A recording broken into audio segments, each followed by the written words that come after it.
J'aimerais vous lire un texte que vous connaissez bien et qui me tient beaucoup à cœur. Ce texte, nous lisons dans l'épître de Paul aux Philippiens, au 2e chapitre, les versets 5 à 11. Vous m'avez certainement plusieurs fois entendu le citer. Et moi-même, si je vous l'amène ce matin, c'est suite à une expérience que j'ai faite dimanche dernier, lors du culte où notre frère Jean-Pierre a prêché, où j'ai ressenti quelque chose de très fort. Je vais vous en parler tout à l'heure, mais d'abord, lisons ce texte. Donc Philippiens 2, les versets 5 à 11. Ayez en vous les sentiments qui étaient en Jésus-Christ, lequel, existant en forme de Dieu, n'a point regardé comme une proie à arracher d'être égal avec Dieu, mais s'est dépouillé lui-même en prenant une forme de serviteur, en devenant semblable aux hommes. Et ayant paru comme un simple homme, il s'est humilié lui-même, se rendant obéissant jusqu'à la mort, même jusqu'à la mort de la croix. C'est pourquoi aussi Dieu l'a souverainement élevé et lui a donné le nom qui est au-dessus de tout nom, afin qu'au nom de Jésus, tout genou fléchisse dans les cieux, sur la terre et sous la terre, et que toute langue confesse que Jésus-Christ est Seigneur, à la gloire de Dieu le Père. Ayez en vous les sentiments qui étaient en Jésus-Christ. Alors que je discutais avec un frère, j'ai eu une impression un petit peu bizarre, si ce n'est dire pénible. C'est que quelque part, il y avait à l'intérieur de cette personne comme une espèce de colère contenue. Mais en apparence, son apparence était tout à fait normale. Je me rappelle d'une expérience que j'avais faite lorsque j'étais jeune, où on m'avait montré une vieille chaudière au fioul. Alors, ça a changé maintenant, les chaudières sont beaucoup plus modernes. Mais à l'époque, c'était un objet assez massif, avec une petite vitre de visite, qui est encore fermée, et on entendait de l'extérieur comme un bruissement. Et on se demandait, mais qu'est-ce qui provoque ce bruissement? Alors, il suffisait d'ouvrir le petit clapet et on voyait à l'intérieur une flamme ardente qui montrait qu'à l'intérieur de cet objet il y avait un feu d'enfer, excusez-moi l'expression, qui était en train de se dérouler et que ça se traduit de dehors uniquement par un petit bruissement. Alors je ne fais pas le blâme aux frères avec lesquels j'ai fait cette expérience, parce que je sais que souvent il m'est arrivé de venir avec à l'intérieur de moi quelque chose de fort, d'une colère, avec quelque chose de contenu, et je me retrouve dans l'église. Et ma foi, je souris. On me dit, ça va? Je dis, ça va. Grâce à Dieu, ça va.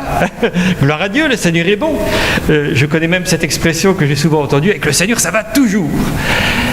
Mais à l'intérieur de moi, ça bruisse un petit peu comme à l'intérieur de la chaudière. C'est des choses que nous vivons. C'est des choses que nous connaissons. Mais nous vivons un petit peu, je dirais, un culte de l'apparence. Dans notre civilisation, déjà, on nous apprend à paraître davantage qu'à être. La semaine dernière, notre frère Jean-Pierre nous a parlé de cette différence de traduction que l'on trouvait dans une tradition moderne par rapport à la notion du mot de repentance. Aujourd'hui, on n'utilise plus ce mot repentance, il est trop choquant. Il n'est pas politiquement correct. Alors il y a des mots qu'on n'a pas le droit d'utiliser, comme ceci, on n'a pas le droit de dire handicapé, il faut parler d'une personne à mobilité réduite. Il y a un certain nombre de termes qu'il faut absolument ne pas employer. Quand j'étais commercial, on nous avait appris qu'il y a des mots qu'il ne faut jamais prononcer. Même si on est obligé de parler de la chose, on utilisera un terme de substitution. C'est le culte de l'apparence, c'est parce qu'on veut donner une façade agréable. D'ailleurs, curieusement, dans le monde hébraïque, et notamment dans l'Ancien Testament, ce culte était carrément inversé. Lorsqu'on lit par exemple ce que dit le roi Salomon dans le livre de l'Ecclésiaste, mieux vaut aller dans une maison de deuil que d'aller dans une maison de festin. Car c'est la fin de tout homme, et celui qui vit prend la chose à cœur. C'est tout à fait le contraire de ce qu'on vous dira aujourd'hui. Aujourd'hui, on cherche plutôt ce qui est joyeux, et on veut éviter de parler de tout ce qui est triste.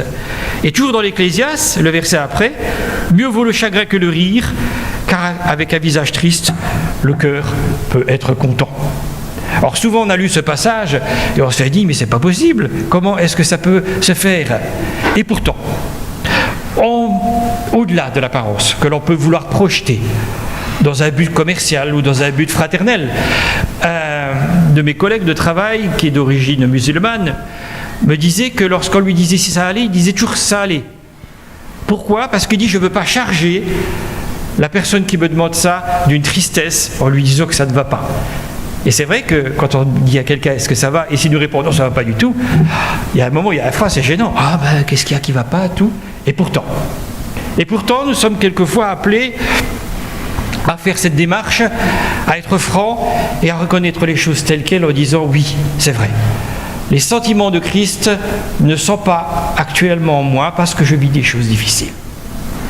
C'est difficile, c'est très difficile à vivre et quelquefois à le dire, mais ça m'est déjà arrivé effectivement d'avoir à l'avouer, à le dire, oui, c'est vrai, je ne suis pas comme Christ voudrait que je sois, mais j'ai le désir que Christ me transforme. Nous sommes dans une société aussi, et ça ne date pas d'hier, puisque nous le lisons également dans le Nouveau Testament, où on recherche le moi d'abord. Dans la 3e épître de Jean, au chapitre 1 au verset 9, Jean nous parle d'un certain Diotrephe, qui aime être le premier parmi les gens de l'Église et qui ne les recevait point. Et pourtant, nous vivions à l'époque de l'Évangile, où le Seigneur était proche, dans le passé, il était reparti, il avait été enlevé, où les disciples étaient là, les apôtres étaient là, où il y avait des miracles, où il y a des prodiges. Et déjà, à cette époque, il y avait des personnes qui cherchaient à être les premières. Dans Romains 12, verset 3, Paul dit même, « Par la grâce qui m'a été donnée, je dis à chacun de vous de n'avoir pas de lui-même une trop haute opinion, mais de revêtir des sentiments modestes selon la mesure de foi que Dieu a départie à chacun. » Voilà la vision que nous donne le Nouveau Testament et l'apôtre Paul nous transmet par rapport à notre position. De ne pas nous regarder nous-mêmes d'une manière exaltée. De nous mettre à l'endroit où le Seigneur nous veut. Lorsque nous venons dans une salle de repas, Jésus dit même « Ne va pas à la première place ». De peur qu'on te dise « Mais descends plus bas ». Mais quelqu'un de plus éminent devant toi. Il vaut mieux que tu te mettes à la dernière place et que le Seigneur te prenne par la main et te remonte en disant « Monte plus haut, mon ami ». Mais nous, dans la société d'aujourd'hui, nous vivons plutôt ce culte du moi d'abord. Culte éminemment contraire à ce désir qu'a le Seigneur de nous voir revêtir ses sentiments. Avoir les sentiments du Seigneur. Un challenge. Un défi, on pourrait dire. Mais en disant ces choses, ça laisserait entendre que nous sommes capables, par nos efforts, de pouvoir acquérir cette stature de ressemblance avec notre Seigneur. Or, rien n'est plus fou. Nous sommes incapables, par l'établissement d'une loi, par le respect d'une règle, ou par quoi que ce soit, d'obtenir la stature de Christ. Cette stature, nous l'obtenons par la foi en Jésus-Christ et par l'action de l'Esprit en nous, et uniquement. Nous devons éviter aussi un piège, celui du négationnisme. Non pas le négationnisme tel qu'on en parle dans ce monde, mais le négationnisme spirituel qui nous empêche de regarder les choses en face et de croire que nous vivons dans le meilleur des mondes. Certainement tous, comme moi, vous avez à l'école lu ce livre de Voltaire, Candide, où un philosophe théologien répétait sans cesse « Nous vivons dans le meilleur des mondes et tout est pour le mieux ». Rien de plus faux. Nous savons que le monde tel qu'il est n'est pas le meilleur des mondes. Nous savons que ce monde s'est éloigné de la volonté de Dieu lorsque l'homme et la femme ont décidé de désobéir à Dieu. Nous savons également que l'Église telle qu'elle est et telle que nous sommes, nous, à titre personnel, ne sommes pas toujours selon la volonté de Dieu. Il nous appartient donc de rechercher le plan de Dieu, de rechercher chaque jour la face du Seigneur et de chercher vraiment à ce que le Seigneur nous transforme pour nous faire acquérir sa stature et nous faire acquérir ses sentiments. Et ça, il est impossible de le faire par nos propres efforts. Nous n'avons qu'une ressource, c'est nous abandonner à notre Seigneur. Nous avons donc la nécessité d'imiter le Seigneur. Dans Éphésiens 5, au verset 1, il est dit « Devenez donc les imitateurs de Dieu comme des enfants bien-aimés. » comment nous pouvons-nous imaginer, en tant qu'être humain, nous puissions imiter le Seigneur? Dans 1 Corinthiens 11, verset 1, Paul dira « Soyez mes imitateurs, comme je le suis moi-même de Christ. » Si donc nous sommes appelés à imiter les frères et les sœurs en Christ, les serviteurs, c'est dans la mesure où eux-mêmes sont les imitateurs du Seigneur. Jésus a dit à ses disciples que les pharisiens qui prêchaient en chair dans les synagogues, faites et écoutez ce qu'ils prêchent parce qu'ils sont dans la chair de Moïse. Donc, ils vous prêchent la parole de Dieu. Et quelqu'un qui vous prêche la parole de Dieu, dans la mesure où c'est la parole de Dieu, obéissez-lui. Mais n'imitez pas leur action. Car ils disent, mais ne font pas. Nous ne sommes pas appelés à être de tels prédicateurs ou de tels exemples. Notre parole doit être consacrée pleinement comme doit être consacrés nos actes. Soyez tous mes imitateurs, frères, et portez les regards sur ceux qui marchent selon le modèle que vous avez en nous. Nous avons besoin de coller à la volonté de Dieu et de coller au modèle qu'il nous donne, nous dit toujours Paul dans l'épître aux Philippiens. Et vous-même, vous avez été mes imitateurs et ceux du Seigneur en recevant la parole au milieu de beaucoup de tribulations avec la joie du Saint-Esprit. Et là, dans l'épître de Paul aux Thessaloniciens, la première, au chapitre 1 et au verset 6, Paul nous apprend que c'est souvent dans les luttes, dans les difficultés, dans les épreuves que nous appelons à imiter le Seigneur et à recevoir sa vie en nous. Toujours dans 1 Thessaloniciens au chapitre 2 et au verset 14, « Car vous, frères, vous êtes devenus les imitateurs des églises de Dieu qui sont en Jésus-Christ dans la Judée, parce que vous aussi, vous avez souffert de la part de vos propres compatriotes les mêmes maux qu'elles ont souffert de la part des Juifs. » Souvent, effectivement, nous sommes appelés à vivre l'imitation du Seigneur au travers de la persécution, au travers de l'opposition, au travers de la lutte dans le monde dans lequel nous vivons, mais également dans les pulsions que nous pouvons recevoir dans notre chair, dans les tentations que nous recevons. Nous vivons dans un monde qui, chaque jour, nous rappelle que nous ne sommes pas les membres de cette société. Nous y vivons, mais notre maison se trouve bâtie dans les cieux.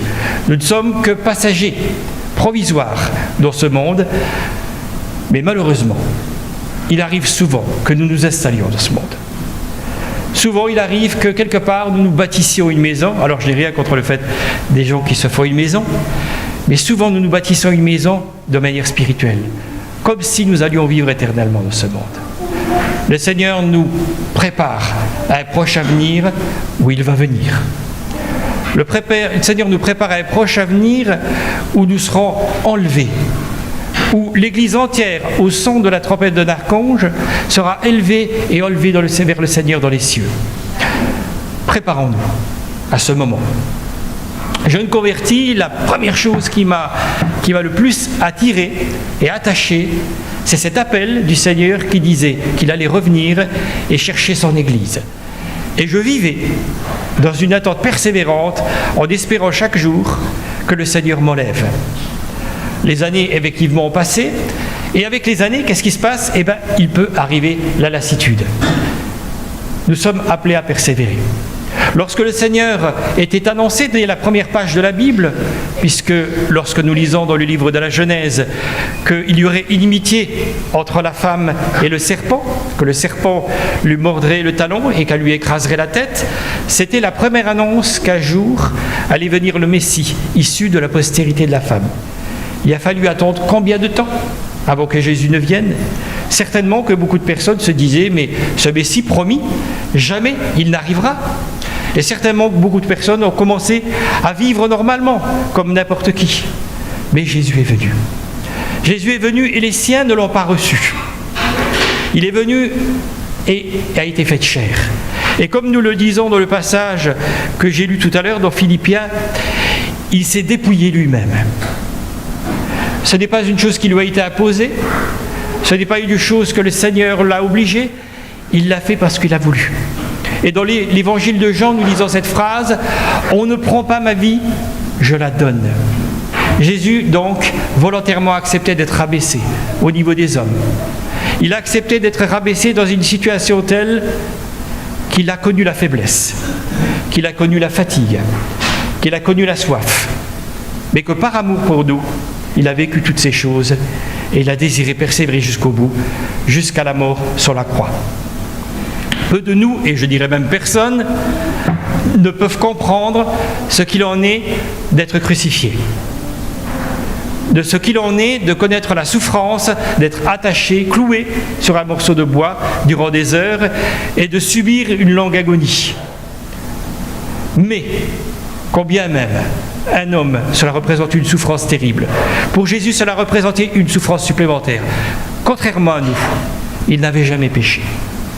Contrairement à nous, il ne s'était jamais éloigné de la volonté de Dieu. Il ne méritait en aucun cas la condamnation. Et lorsqu'il était crucifié, avec à gauche et à droite 2 criminels, les 2 criminels ont commencé par l'insulter. Mais à un moment, un des criminels lui a dit à son ami, « Mais écoute, nous sommes ici parce que c'est la justice. Nous avons fait des choses qui méritaient que nous soyons condamnés. Mais lui n'a jamais fait le mal. Souviens-toi de moi quand tu seras dans ton règne. » Et Jésus de lui dire cette parole merveilleuse, « Je te le dis en vérité, tu seras avec moi ce soir dans le paradis. » Nous aussi, nous recevons cette parole de la part du Seigneur. Et nous aussi, avec la perspective de cette parole, de cet avenir dans la volonté de Dieu, nous sommes appelés à chercher à l'imiter, à lui ressembler. Mais, comme je l'ai dit tout à l'heure, nous ne serons jamais des imitateurs du Seigneur si nous le faisons par nos propres forces. Nous avons besoin de passer par une révélation, de passer par une expérience de transformation. Alors qu'il se rendait à Damas, dans le but d'arrêter les chrétiens, Paul a été confronté à une expérience tellement terrible que même aujourd'hui, lorsqu'on parle d'une personne qui a subi un changement dans sa vie, on parle d'un chemin de Damas. On dit son chemin de Damas. Paul a vécu une expérience terrible où il a rencontré Jésus, et nous lisons ça dans le livre des Actes, au chapitre 9. Paul le répétera plus tard et racontera plus tard cette expérience encore. Et Jésus s'adresse à lui et lui dit « Je suis le Jésus que tu persécutes. Il te serait dur de regimber contre les aiguillons. » Nous avons la nécessité de rechercher la volonté de Dieu et de nous attendre à sa révélation. Jamais nous ne recevrons quelque chose du Seigneur si nous n'attendons pas un miracle de sa part. Souvent, j'ai essayé d'appliquer des principes dans ma vie concernant la prière, concernant la lecture de la Bible, concernant le témoignage. Et je me suis rendu compte qu'au bout d'un certain temps, très vite, je laissais tomber. Parce que je me rendais compte que tout ceci ne tenait que par mes propres forces et par ma propre volonté. Aujourd'hui, depuis quelques mois, et je vous l'ai déjà dit lors d'une prédication, ma vie a complètement changé. Non pas parce que subitement je suis devenu quelqu'un de parfait, loin de là, mais j'ai pris conscience que rien n'est possible si je ne me place complètement sous la volonté de Dieu. Et rien n'est possible si je ne m'abandonne complètement à cette volonté. Mais pour ceci, il est indispensable que je passe par une expérience de mort spirituelle. Alors quand on parle de mort spirituelle, les gens qui n'ont pas trop l'habitude, ils se disent « Mais attends, qu'est-ce qu'il est en train de nous dire là ? Est-ce qu'il est en train de nous dire qu'il faut se suicider ? Est-ce qu'il est en train de nous dire, vous comprenez, je pense, chacun, qu'il s'agit de la mort à nous-mêmes. Lorsque Jésus lui-même disait qu'il devait partir, ses disciples eux-mêmes n'ont pas compris à l'époque. Et à un moment même, un des disciples a dit « Allons, ils mourront avec lui ». Il était persuadé que Jésus allait se sacrifier, qu'il fallait se sacrifier avec lui. Ce n'est pas le message que nous donne le Seigneur aujourd'hui. Aujourd'hui, le Seigneur nous appelle à relâcher tout désir de vouloir contrôler notre propre vie et tous nous remettre entre ses mains.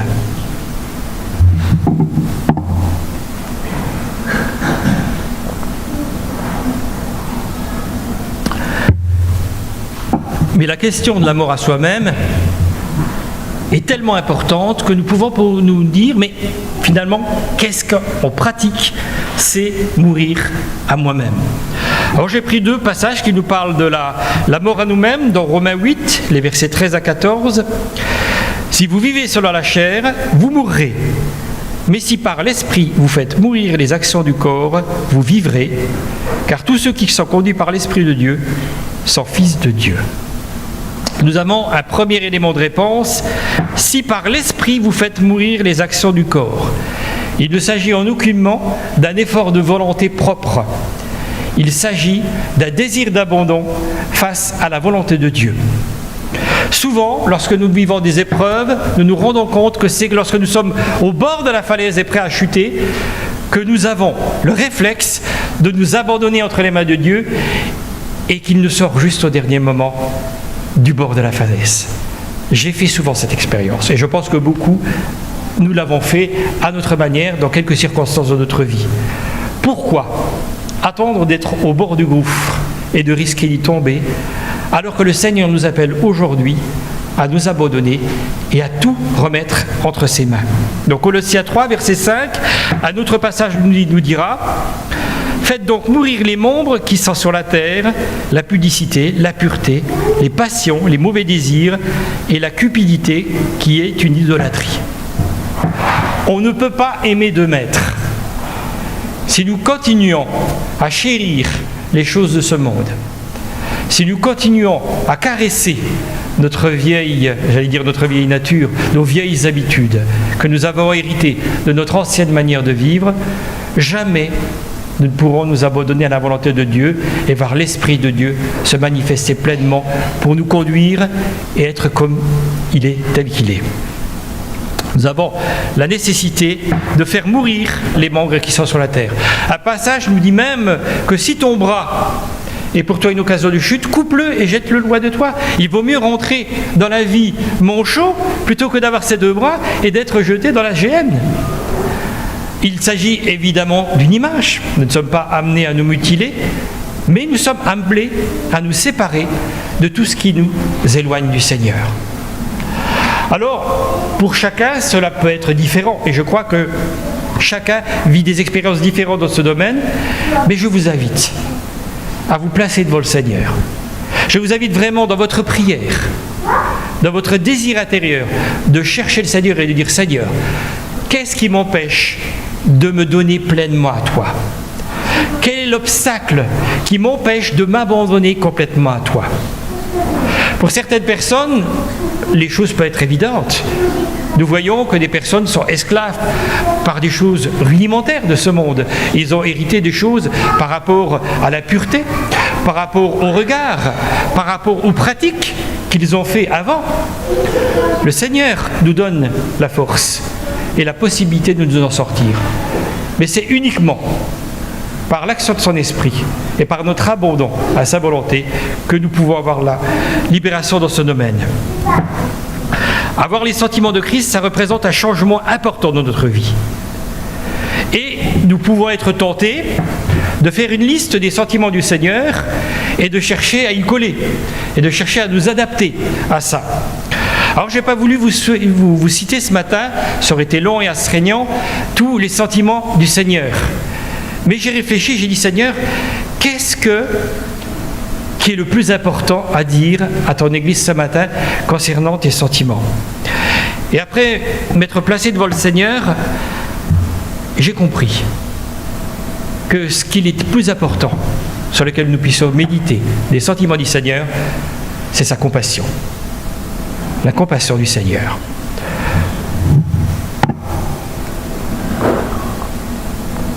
Alors dans le monde d'aujourd'hui, on trouve des termes de substitution. On ne parle pas de compassion, on parle d'empathie, de capacité qu'ont les hommes de ressentir la peine chez les autres. Mais ça, c'est un domaine passif. On comprend la souffrance des gens.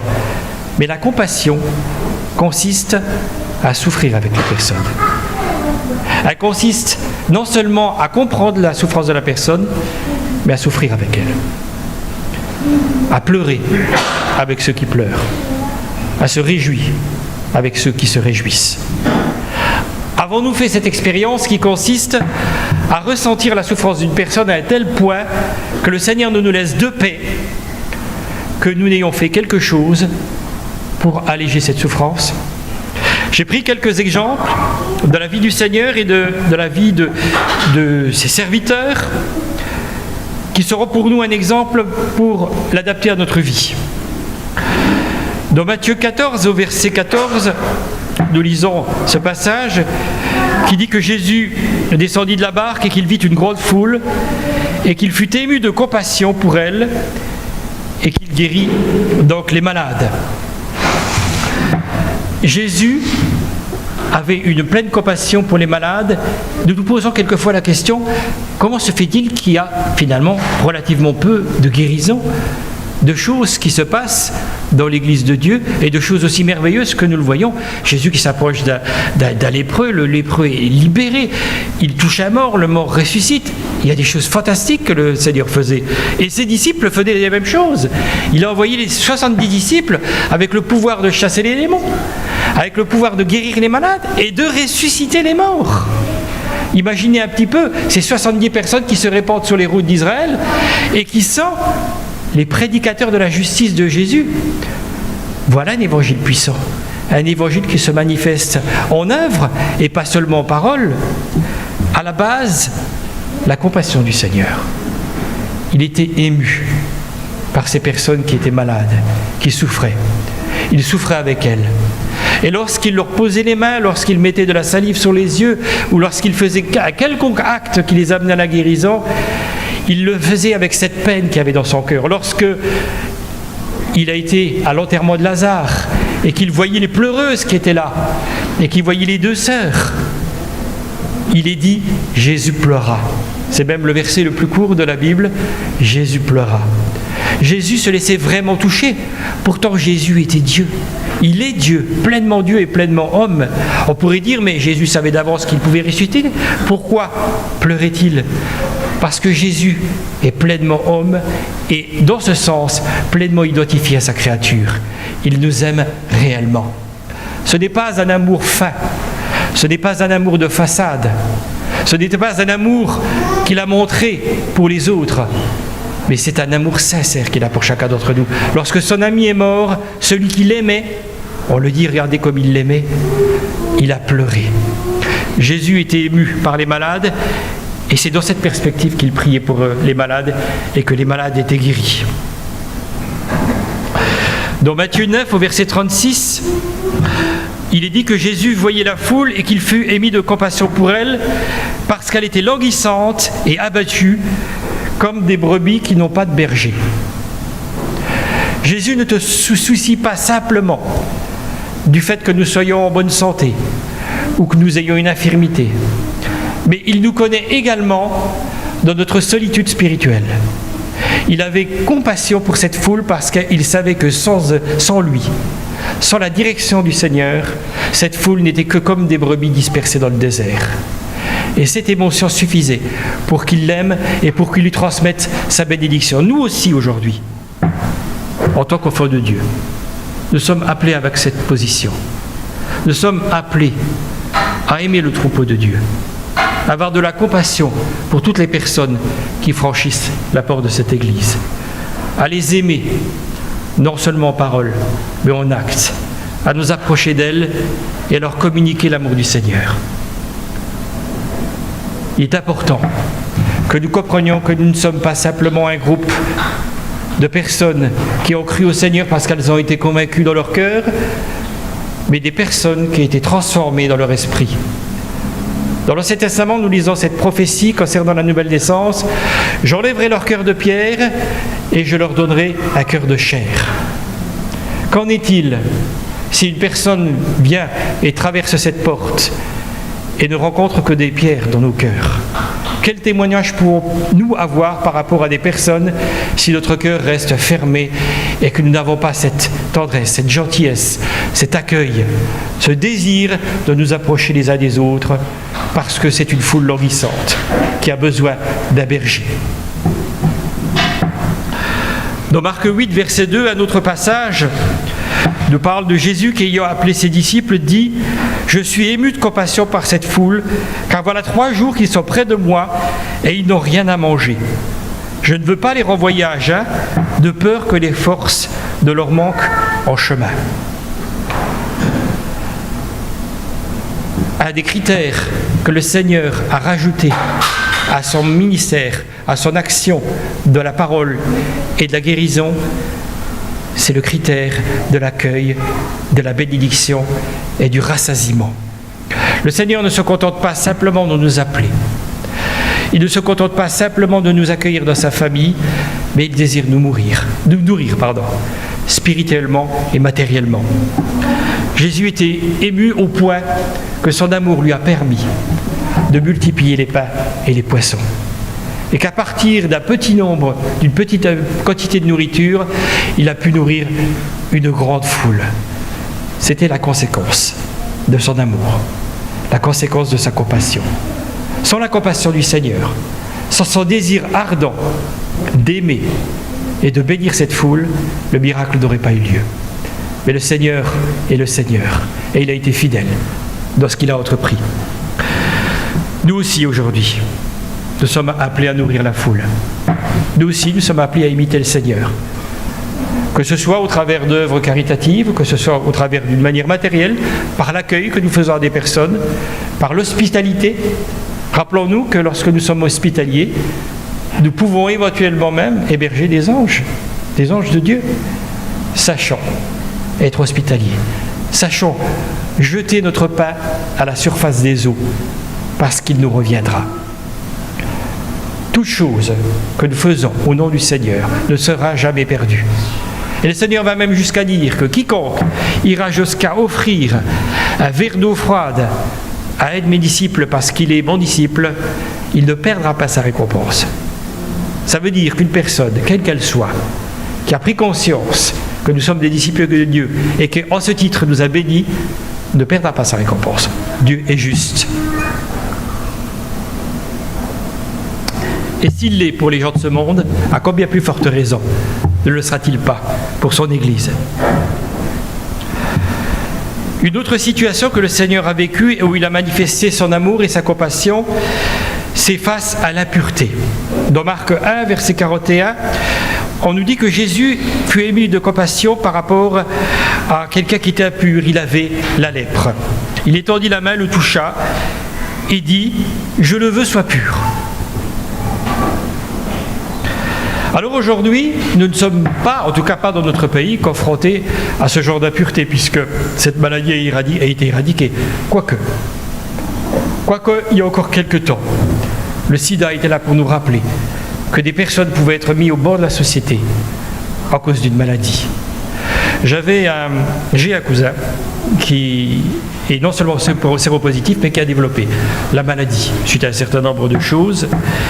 Et je me rappelle qu'une fois, on avait organisé un repas et que j'ai été confronté à une réaction d'une personne qui ne voulait pas y aller parce qu'elle avait peur.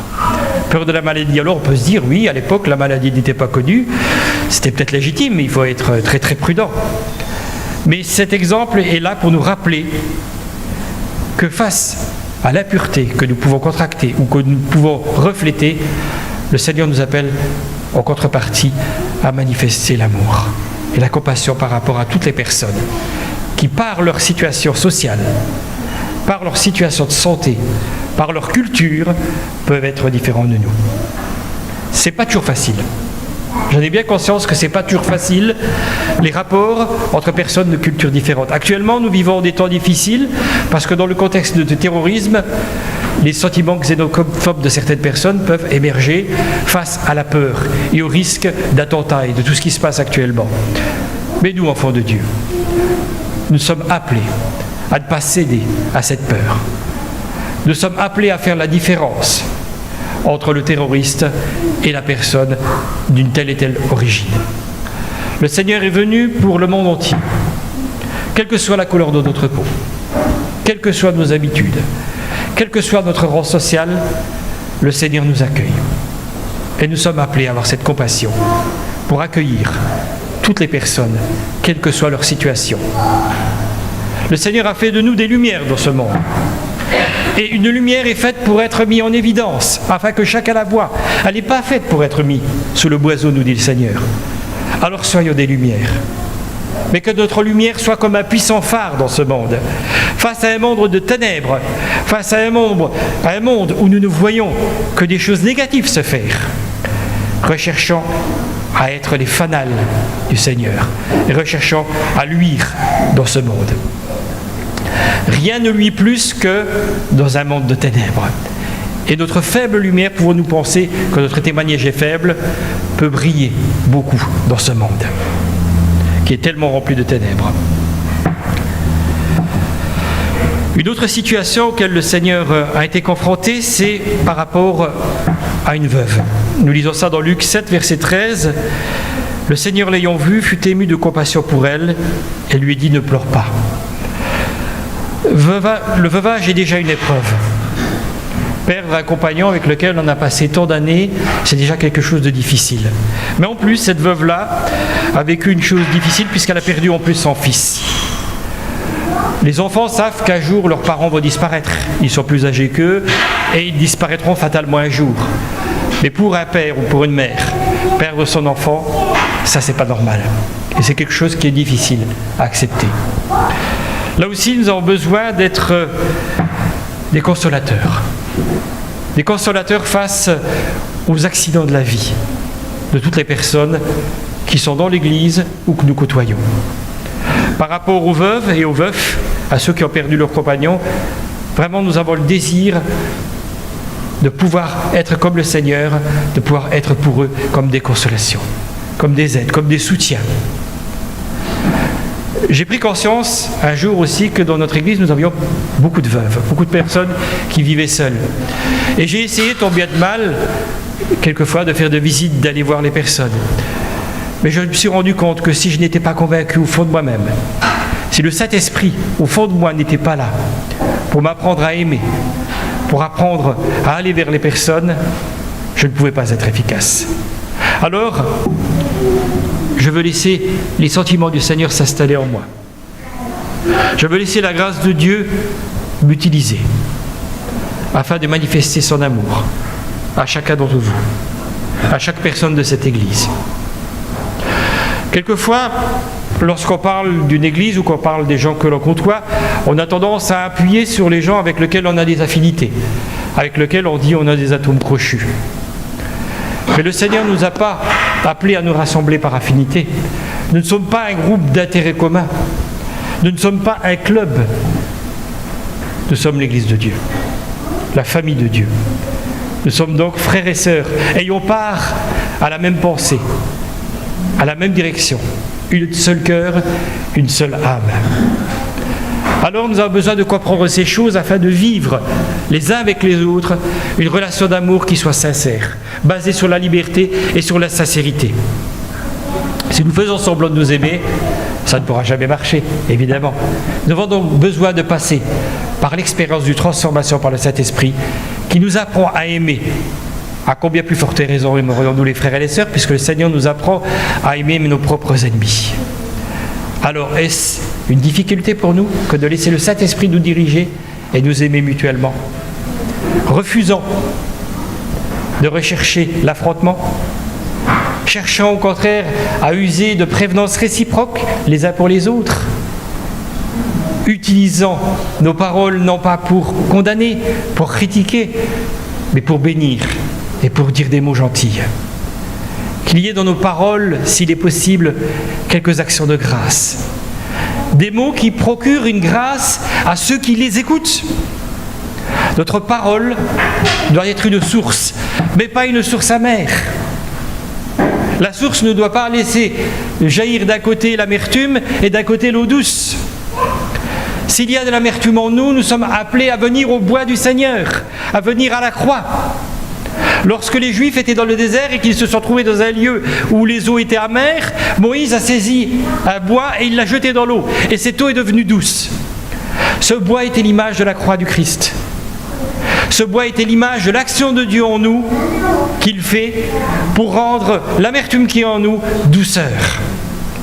Cherchons la volonté de Dieu. Cherchons vraiment à imiter le Seigneur à rejeter tous les préjugés, toutes les pensées que nous pouvons avoir les uns pour les autres. C'est vrai que nous avons fait quelquefois des expériences négatives, les uns envers les autres, des disputes, des accrochages, des problèmes de genre. Ça existe dans toutes les sociétés, dans tous les milieux. Mais vivons ces choses avec les yeux du Seigneur. Dans 1 Corinthiens 13, nous lisons la définition de l'amour.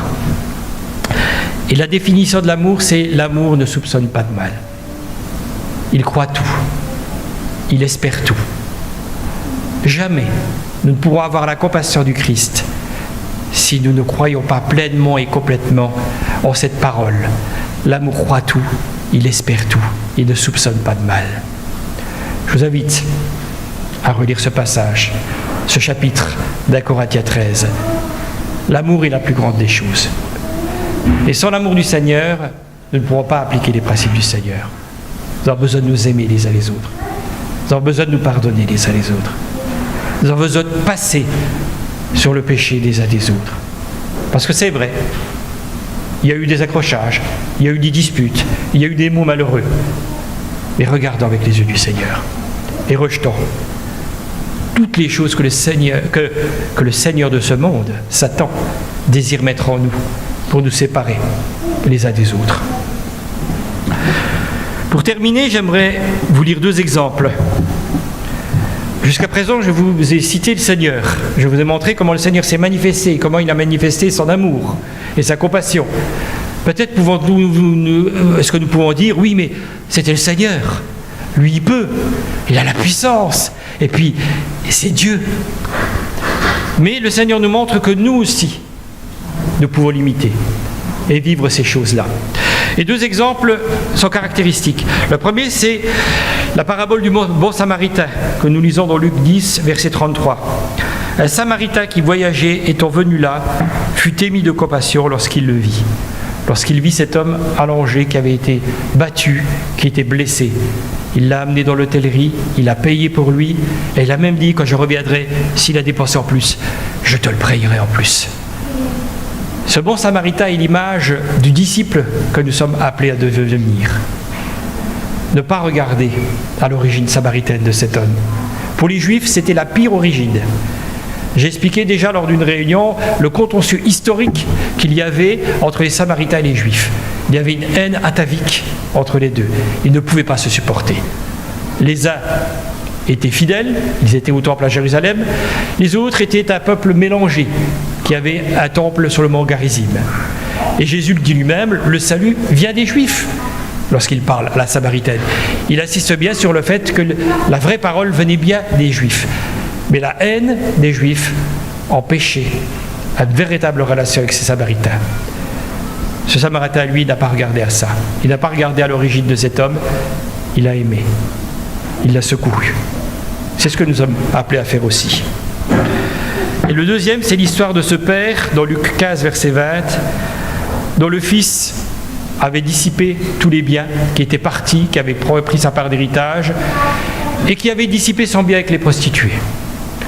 Un jour, il est revenu, les poches vides, complètement vidées. Il avait dû garder des cochons. Le comble pour un juif, d'être obligé de garder des cochons. Et il se retrouve près de son père, et lui dit, « Mon père, j'ai péché contre Dieu et contre toi. Prends-moi comme le dernier de tes serviteurs. » On aurait pu croire que dans un but disciplinaire, le père l'aurait mis à l'amende, l'aurait envoyé nettoyer les latrines et faire les travaux les plus pénibles. Mais non, ce père a couru, se jeter à son cou.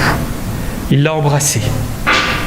Et il a dit, il fallait bien se réjouir, puisque le frère a mal accepté. En voyant ça, le frère qui avait toujours été fidèle, il dit, mais c'est pas possible. Tu as tué le veau gras pour mon frère qui a dissipé ton bien avec les prostituées, et moi, tu m'as jamais donné un veau pour me réjouir avec mes amis. Tout ce qui est à moi et à toi aussi, mon fils. Mais ton frère était perdu. Et maintenant, il est vivant, il est revenu à la vie. Il fallait se réjouir. Sachons donc nous réjouir. Sachons donc nous réjouir de ce que le Seigneur nous a choisi, nous a aimés en premier. Sachons donc nous réjouir que nous sommes devenus des petits Christ. C'est le sens du mot chrétien.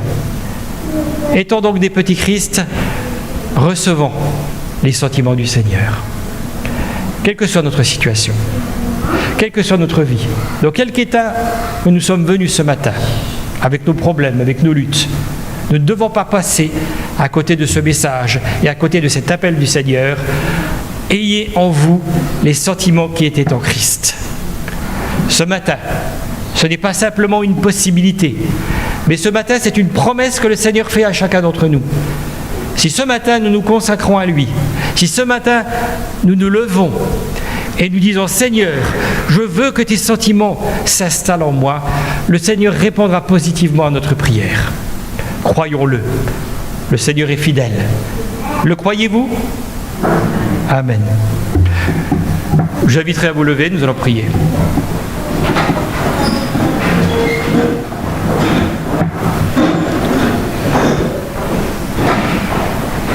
Seigneur, je veux te confier ton Église, je veux te confier tes enfants. Tu connais le cœur de chacun d'entre nous. Tu veux bénir chacun d'entre nous.